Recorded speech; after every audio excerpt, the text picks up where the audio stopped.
Welcome to Discourses by Shri Brahmachaitanya Maharaj Gondavalekar.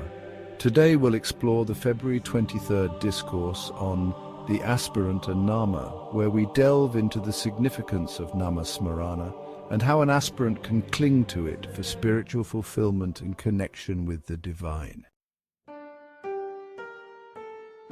Those who believe that every word only echoes the divine name are indeed peculiarly blessed. We entertain love for only the nama of our particular deity, but when realized persons hear any utterance by anybody, they feel it is the divine name. Do not bother about the way to utter nama. Do it in any way you like or can, but see that you cling firmly to it. Experience for yourself the efficacy of nama-smarana. Remember nama when sense objects try to lure you. What did Prahlad do except chanting nama, love nama with his fervor?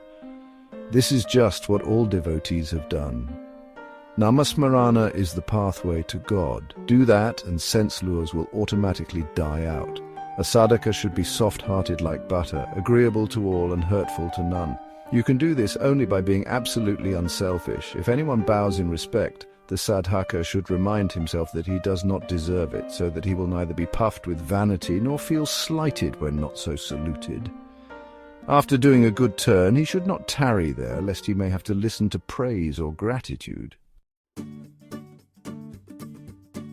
One who aspires to attain God should realize that he has now entered the wrestling pit, and must not be shy of being soiled by the red soil of its bed. The wise wrestler rolls first in that soil to overcome such shyness. There are two ways to reach God. One is to live in his remembrance, free of all anxiety and in the firm faith that whatever has happened so far has been only by his will, that whatever is mine really belongs to him, and so he will take care of it, that whatever he does must be for the good of all, and that the future too will be at his will.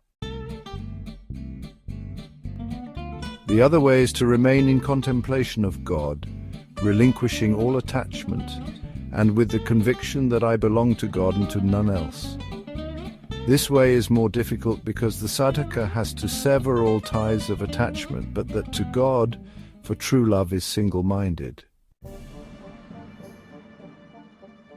Begin to act using your faculty of discernment between good and bad. The mind will automatically follow. Saints, therefore, advise us not to seek to subdue the mind, but rather to turn it to God.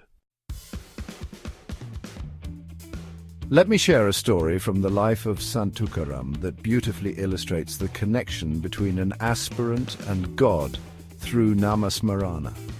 Sant Tukaram, a revered saint and poet of the Bhakti movement in Maharashtra, India, was known for his unwavering devotion to Lord Vitthal, Vishnu, and his persistent practice of nama-smarana, which is chanting the divine name. Despite facing numerous challenges and hardships in his life, Tukaram remained steadfast in his faith and dedication to Nama. One particular event in Tukaram's life beautifully illustrates the connection between an aspirant and God through nama-smarana. Tukaram was once subjected to severe criticism and persecution by the local authorities and some jealous individuals who disapproved of his teachings and devotion. They confiscated his written works of abhangas, which are devotional poems, and threw them into the Indrayani river, hoping to destroy his spiritual expressions.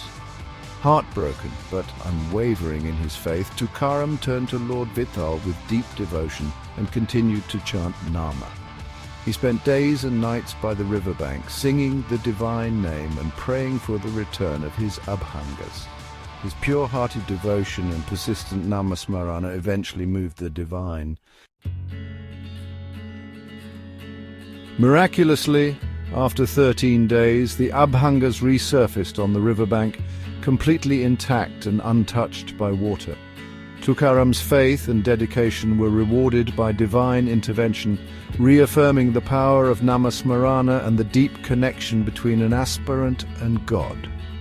Tukaram's unwavering devotion and the miraculous recovery of his abhangas serve as a testament to the power of nama and the divine grace that follows sincere and persistent chanting.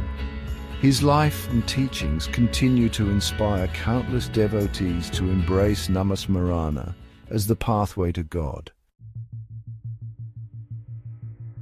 Thank you for joining me in this exploration of the aspirant and nama. Remember, by clinging firmly to nama-smarana and dedicating your heart to God, you can transcend worldly attachments and experience true spiritual bliss.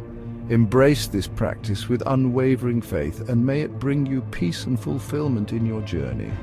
May nama bring you peace, contentment, and divine connection in your journey.